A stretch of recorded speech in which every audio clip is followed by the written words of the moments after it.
spine from the front view like this, all these vertebrae should line up and the spine should be straight.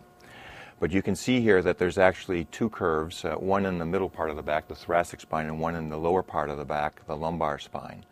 And so typically any curvature that deviates from more than 10 degrees is considered to be scoliosis.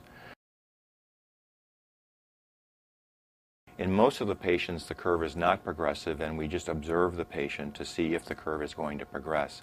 When the curve gets to be more than about 20 or 25 degrees and the patient still has growth potential, then we may recommend the use of a brace in order to prevent that curve from getting worse while the spine is still growing. When the curve gets to be more than about 45 degrees, then the curve is beyond the level that we can treat effectively with a brace, and that's what we think about the surgical option. In the adult patient, it really depends upon the problem that the curve is causing. Is it pain in the back? Is it pain in the legs? Is there evidence that the curve is getting progressively worse? And how big is the curve? In the adult patient, we don't use braces. We may suggest other non-operative treatments like physical therapy, exercise programs in order to try to improve the condition of the spine. But when those treatments fail, then we look for different surgical options.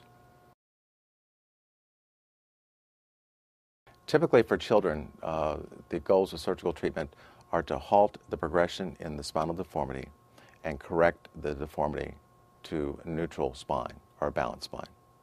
That's typically accomplished with a screw rod construct that's placed through a posterior incision through the back.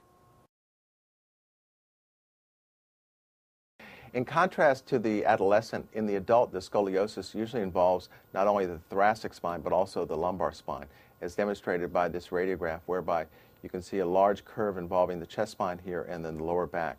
More significantly, you can see narrowing of the chest cavity. At these levels, this results in shortness of breath. Postoperatively, you can see that there's restoration of balance utilizing the pedicle screw rod construct all the way throughout the curve from the upper thoracic spine to the lower back to the lumbosacral junction, and also an improvement in the pulmonary or lung volumes of this patient. I think you have to look at how much experience the particular surgeon has in dealing with particularly the more complicated problems. And spinal deformity is a more complicated problem than some of the other more common back disorders that people may experience, back or leg pain. And the more experience that somebody has, generally the better their outcomes are. Dr. Lettuce and I have been doing this surgery for over 20 years, working together, and we actually work as a team. We're both there in the operating room on either side of the operating room table while we're taking care of the patient.